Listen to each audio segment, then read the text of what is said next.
North America 32 లక్షలకే MBBS ప్రపంచవ్యాప్తంగా గుర్తింపున్న degree.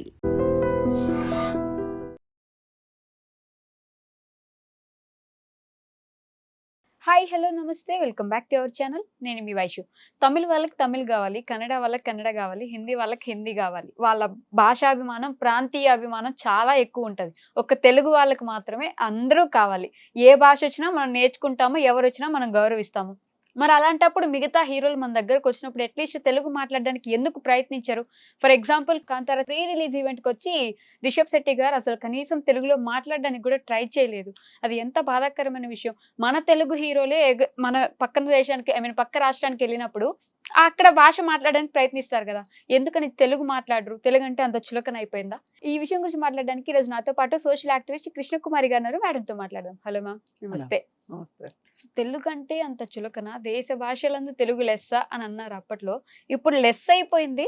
Less అయిపోవడం కూడా పక్క రాష్ట్రాల వాళ్ళు మన సినిమాలు వేయాలంటే వాళ్ళ భాషలో అది కనిపించకపోతే అసలు సినిమానే బ్యాన్ అని చేసేస్తారు. మనం మాత్రం అందరినీ యాక్సెప్ట్ చేస్తాము, అన్ని సినిమాలు ఆడనిస్తాము, అన్ని భాషలు మనం నేర్చుకుంటాం కూడా మాట్లాడడానికి. ఎందుకని మనం తెలుగు అంటే అంత చులకన అంటారా హీరోలకి? లేకపోతే తెలుగు భాష మీద గౌరవం లేదా? ఇప్పుడు ఎప్పటి నుంచో ఉంది ఈ ఈ గోల. ఎస్. ఏంటంటే ఇద్దరు తమిళియన్స్ తమిళ్ మాట్లాడుకుంటారు, ఇద్దరు కన్నడ వాళ్ళు కన్నడ మాట్లాడుకుంటారు, ఇద్దరు హిందీ వాళ్ళు హిందీ మాట్లాడుకుంటారు, కానీ ఇద్దరు తెలుగు వాళ్ళు మటుకు ఇంగ్లీష్ మాట్లాడుకుంటారు అని. అంటే మనకి మన భాష మీద మనకి అంత గౌరవం లేదేమో చాలామందికి అని అనిపించక మాందో. అసలు తేనెలూరి తెలుగు అని మాట్లాడతారు, మకరందం పోసినట్టుంటది చెవులో తెలుగు, ఇలా రకరకాలుగా కవులు వర్ణించారు, చాలా మంది మాట్లాడతారు. సందర్భం వస్తే మా తెలుగు చాలా గొప్ప అని చెప్తారు. కానీ ఇంకా వేరే వాళ్ళు ఎవరన్నా వచ్చినప్పుడు మట్టుకు వాళ్ళ ముందు మట్టుకు వీళ్ళు బొక్కబోర్లా పడతారు. ఇప్పుడు మొన్న రీసెంట్గా రిషబ్ శెట్టి రీ రిలీజ్ ఈవెంట్కి వచ్చాడు. వచ్చినప్పుడు జూనియర్ ఎన్టీఆర్ గెస్ట్గా వెళ్ళాడు. చాలా సపోర్టివ్గా మాట్లాడాడు, అంతా బాగుంది.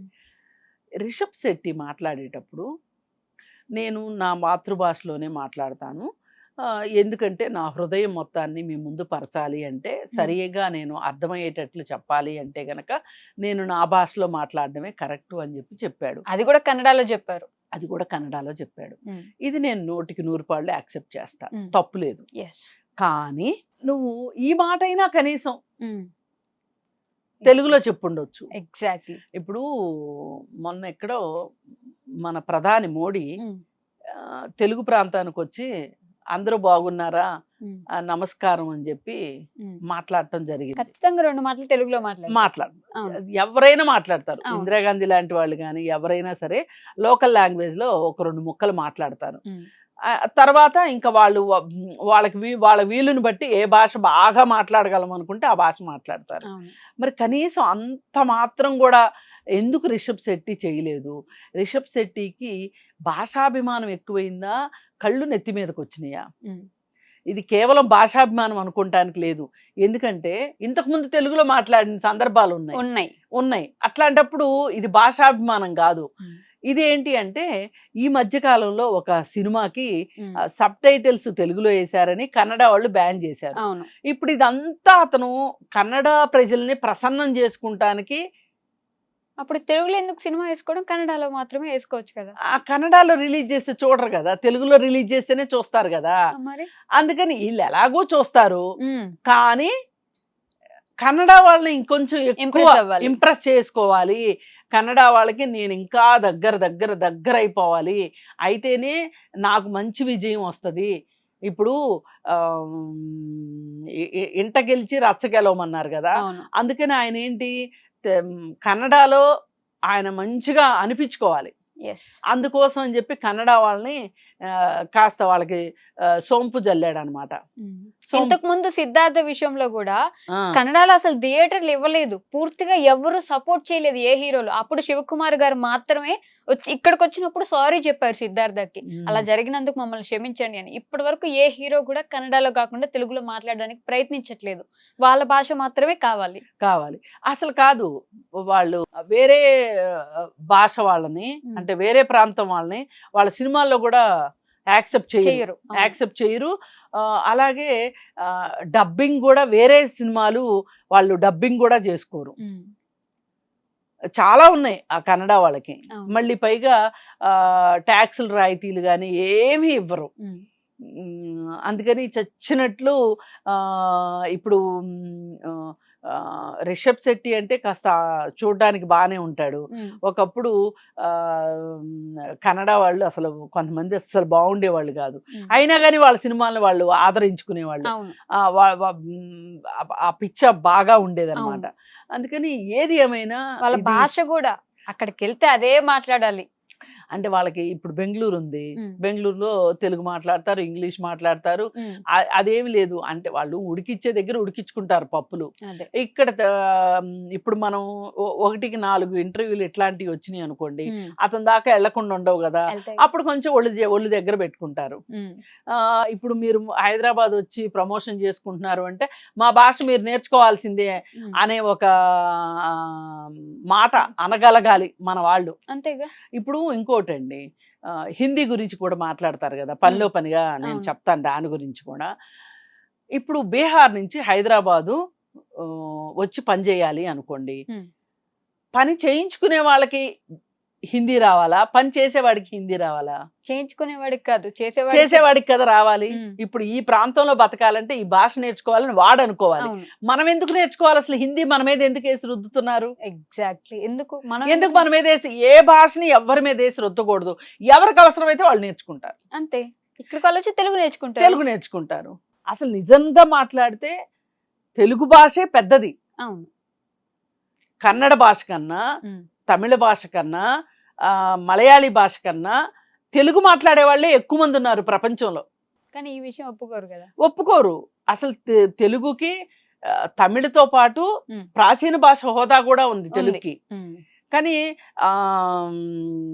తమిళ భాష నుంచి అన్ని భాషలు పుట్టినాయి అని ఆ మధ్య కమల్ హాసన్ అన్నందుకు కూడా కర్ణాటకలో చాలా గొడవలు జరిగినాయి. కానీ కమల్ హాసన్ మాట్లాడింది కూడా తప్పే.